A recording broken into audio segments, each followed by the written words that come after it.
ओम अखंडमंडलाकारं व्याप्तं येन चराचरं तत्पदं दर्शितं येन तस्मै श्री गुरुवे नमः। नमस्कार, स्वागत है आपका आचार्य वाणी में और मैं आचार्य डॉक्टर विक्रमादित्य आपके साथ। आज का विषय है सूर्य का परिवर्तन। कुंभ राशि वालों के लिए सूर्य का परिवर्तन कैसा रहेगा? देखिए, कुंभ राशि या कुंभ लग्न, जिनकी भी कुंभ राशि है उनके लिए भी ये प्रेडिक्शन है, जिनकी कुंभ लग्न है उनके लिए भी ये प्रेडिक्शन। हमारे ज्योतिष में अध्ययन करते वक्त ये साथ समझने की आवश्यकता रहती है जब हम ज्योतिष सीखते थे कि कौन सी लग्न, कौन सी राशि इस व्यक्ति के लिए कौन सा कुंडली को देखते हुए क्या प्रभावी है, लग्न राशि, सूर्य राशि या कौन सा लग्न, किस प्रकार से प्रेडिक्शन किया जाए।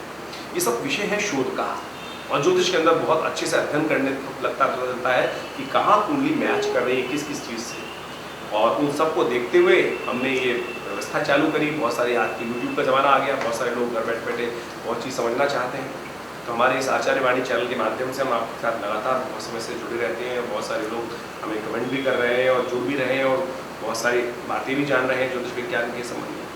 और इस बात को हमें समझें कि कुंभ लग्न वालों के लिए ग्रहों का जो परिवर्तन हो रहा है, सूर्य का परिवर्तन जो है वो बहुत इंपॉर्टेंट है। सूर्य सिंह राशि में आने वाले 17 अगस्त को आएंगे और करीब करीब 1:32 पर यह राशि प्रवेश करेंगे और 17 सितंबर को चले जाएंगे, आगे निकल जाएंगे, वो भी करीब करीब 1:31 को। पूरे 31 दिन तक ये योग बनने वाला है। 31 दिन तक सूर्य यहाँ पर आपकी सिंह राशि में रहेंगे गोचर के दृष्टिकोण से। आपकी राशि में यदि हम बात करें कुंभ राशि वालों के लिए, सप्तम भाव के स्वामी है सूर्य। सप्तम भाव जीवन साथी का भाव माना जाता है। सप्तम भाव विशेष तौर पर आप समझें कि एक भाव माना जाता है अपने जीवन साथी का भाव, आपके व्यापार का भाव, आपका युद्ध का भाव माना जाता है और कई बहुत इंपॉर्टेंट भाव माना जाता है। सीधा लग्न को देखता है। सप्तम भाव में जो भी ग्रह बैठा होगा वो सीधा लग्न पर प्रभाव डाले, क्योंकि हर ग्रह की दृष्टि जो होती है वो सप्तम भाव में दृष्टि तो होती ही है। तो ऐसे में विशेष तौर पर बड़ा इंपॉर्टेंट प्रभाव रहने वाला है कि खास तौर पर आपको कैसे उसको ठीक करना है। सूर्य का प्रभाव तब लग्न पर जब पड़ता है तो विशेष तौर पर व्यक्ति को एग्रेसिव बना देता है, छोटी छोटी बातों में अननेसेसरी गुस्सा आने के योग बन जाता है। और ऐसे में सूर्य का जो प्रभाव आपके लिए पड़ रहा है वो आपको समझ लेना चाहिए क्या कुछ प्रभाव उत्पन्न करेगा। ये जो विशेष तौर पर यदि हम सबसे पहले बात जब तक के बच्चे, छोटे बच्चों की बात करें जो अध्ययन कर रहे हैं, पढ़ रहे हैं, लिख रहे हैं, अच्छा रहेगा उनके लिए। और खासतौर पर साधारण सा प्रभाव दिखाई देता है बहुत ज़्यादा, लेकिन मन शांत रखने की ज़रूरत है। ऐसे में हो सकता है बच्चे बहुत ज़्यादा एग्रेसिव हो जाए, तो उनको थोड़ा शांत रखते हुए, समझाते हुए, काउंसलिंग करते हुए बात करने का प्रयास करना चाहिए। ऐसे में व्यक्ति स्वतंत्र भाव उत्पन्न कर लेता है। कई बार क्या होता है, हम दब कर काम कर रहे होते हैं, वो जो भी कुछ कह भी दिया तो कई बार इग्नोर कर देते हैं, भैया कोई बात नहीं, इग्नोर कर देते हैं। लेकिन जब सूर्य सामने सप्तम भाव में आ जाएंगे गोचर में चलते हुए तो व्यक्ति को स्वतंत्र स्वभाव उत्पन्न हो जाता है। किसी के अधीन पराभाव रहते हुए काम करना, यानी किसी के अंडर रहते हुए काम करना उसको स्वीकार नहीं होता। स्वतंत्र प्रभाव हर चीज में जाता है कि मैं किसी के साथ में काम करूं, बिल्कुल ऐसा प्रभाव उत्पन्न हो जाता है कि थोड़ा सा रिवोल्टी व्यक्ति बन जाता है। तो ऐसे में ध्यान रखते हुए कार्य करने की जरूरत है। ऐसे में व्यक्ति एक बात का और ध्यान रखना चाहिए, सूर्य राज्य स्वभाव के स्वामी है, सूर्य राजा है, राज्य स्वभाव के स्वामी है। ऐसे व्यक्ति बहुत उदार हो जाते हैं। जब लग्न को देखेगा तो सूर्य का लग्न का प्रभाव उदार भाव भी, और फिर जब उदार भाव हो जाता है तो राजा कई बार आलसी भी होता है। जब राज्य व्यक्ति हो जाता है, राजा बहुत अच्छा समय चल रहा होता है, राजा तभी रहेगा ना, तो ऐसे में क्या थोड़ा आलस्य में आ जाता है। और आलस्य में कई बार ऐसे व्यक्तियों के साथ उस समय में धोखा भी हो जाता है। तो इस बात का ध्यान रखना है कि ये जो सूर्य का परिवर्तन आपके लिए हो रहा है कुंभ राशि वालों, ऐसे में आपके अति उदार स्वभाव के कारण से, थोड़ा सा इग्नोर करने के स्वभाव के कारण से, चीज़ों को थोड़ा सा लाइटली लेने के स्वभाव के कारण से कुछ जगहों में आपको धोखा मिल सकता है। इस बात का आपको ध्यान रखना है। तो थोड़ा सा ध्यान रखते हुए कार्य करने का प्रयास करें, नहीं तो धोखा अवश्यम संभावित दिखाई देता है आपकी राशि के अनुसार से।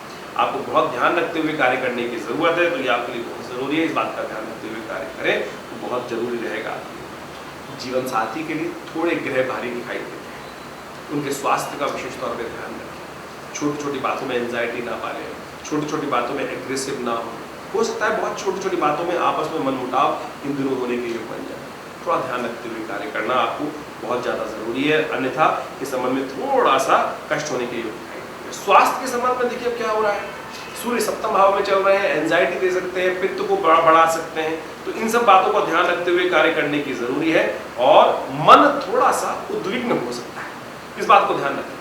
मन में थोड़ी छोटी बातों को लेकर कहीं चोट हल्की सी लग सकती है, तो आपके वाणी में भी सूर्य जो है थोड़ी सी उत्तेजना दे देगा, थोड़ी सी बड़ा एग्रेसिवनेस बढ़ा देगा।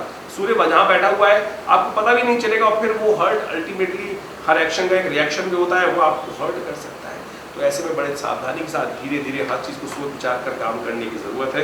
कहीं अच्छा है कहीं खराब है, तो इन सब बातों को सोचते हुए काम करने की ज़रूरत है। उपाय के तौर पर कुछ उपाय आप नोट कर सकते हैं। गौशाला में थोड़ा सा यदि लाल गाय आपको दिखाई दी जाए तो वहाँ कोशिश ये करें आप विशेष तौर पर कुछ अन्न इत्यादि या चना इत्यादि गाय के निमित्त, जौ इत्यादि हल्के भिगो लें, वो गाय गौशाला में जाके दान कर दीजिए, गाय को खिला दीजिए, ये आपके लिए बहुत अच्छा रहेगा, बहुत कष्ट आ जाएगा।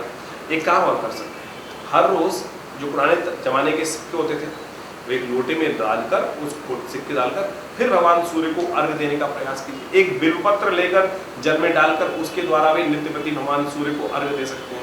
ये छोटे छोटे उपाय हैं, ये इसको कर आप बहुत बढ़िया तरीके से अपने कष्टों को दूर करने का योग बना सकते हैं। ये उपाय हमने आपको बताने का प्रयास किया। क्या प्रभाव सूर्य का हो रहा है आपकी राशि के अनुसार से वो आपको समझ लेना चाहिए, और उसके द्वारा आप बहुत बढ़िया तरीके से अपने कष्टों को दूर करने के लिए बना सकते हैं। लेकिन ये सूर्य का प्रभाव आपके लिए बड़ा विचित्र है, तो इन सब चीज़ों को समझते हुए आप काम करने का प्रयास कीजिए, आपके लिए ठीक रहेगा, अच्छा रहेगा। सूर्य तेज के स्वामी, सूर्य कीर्ति के स्वामी, सूर्य राजा है, और वही आपके सप्तम भाव में आ गए। सप्तम भाव में गोचर प्राप्त करेंगे तो कई जगह आपको अच्छा भी योग बनाने वाले हैं। तो कोशिश ये करें आप अपने उदार स्वभाव से लाभ लेने का प्रयास करें, लेकिन थोड़े अलर्ट रहते हुए रखे रहेंगे तो आपके धोखा नहीं देंगे। उदार स्वभाव से क्या होता है, बहुत सारे लोग आपके मित्र बन जाते हैं। आप जब थोड़े से एरोगेंट होते हैं तो लोग थोड़े से आपसे दूर भागते हैं, लेकिन जब उदार स्वभाव हो जाता है तो क्या होता है, लोग आपके मित्र बन जाते हैं। तो इस प्रभाव को यूटिलाइज करने का आपको प्रयास करना चाहिए। एक महीने के लिए सूर्य का परिवर्तन जहाँ हो रहा है वो आपको विशेष तौर पर इस स्थिति से लाभ देने के योग बना सकता है। तो ऐसे में आपको उन सब चीज़ों का लाभ लेते हुए कार्य करने का प्रयास करें। स्वतंत्र प्रभाव से काम ऐसा दिखाई दे रहा है कि ऐसे में सूर्य का जब परिवर्तन होगा तो आप स्वतंत्र प्रभाव से जो कार्य करेंगे उसमें बहुत बढ़िया तरीके से उसको सफलता की तरफ ले जाने का मार्ग प्रशस्त कर सकते हैं। बट शांत रहते हुए कार्य करें। जितना इंडिपेंडेंट काम करते हैं उतना ज़्यादा आपको अलर्ट रहना चाहिए। जब कोई सपोर्ट लग रही होती है तो क्या होता है, आधा काम हम उस पर डाल सकते हैं, लेकिन स्वतंत्र प्रभाव से काम करते हैं तो चौकन्ने रहते हुए कार्य करना पड़ता है।